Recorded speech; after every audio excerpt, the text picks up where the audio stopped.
Welcome to our channel. Today we how to backup Smartsheet permissions in sharing settings, complete guide step by step clearly. To begin, navigate to your Smartsheet account and log in. Locate the specific sheet for which you want to backup permissions in sharing settings.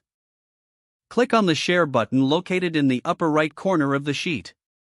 A sharing settings panel will appear on the right side of the screen. Take note of the users currently listed under Shared With. For each user, record their permission levels, which may include editor, view. Copy these user details into a document for easy reference. Next, look for any shared links in the Sharing Settings panel. If there are shared links, note down the permissions associated with each link. Afterward, navigate to the Access tab in the Sheet Settings. Here, you will find information regarding who has workspace access. Document any workspace sharing details, including permission levels for all users. To ensure you have a complete record, check for any automation rules tied to the sheet. If there are automation rules, document their settings and the users involved. Once you've gathered all this information, create a comprehensive file.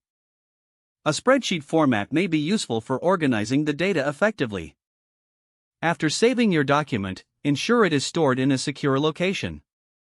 For future reference, mark the document with the date of the backup for easy tracking.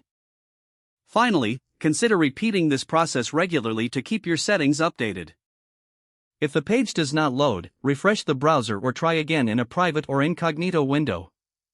Make sure you are using the correct email address, then retype it carefully to avoid small typos.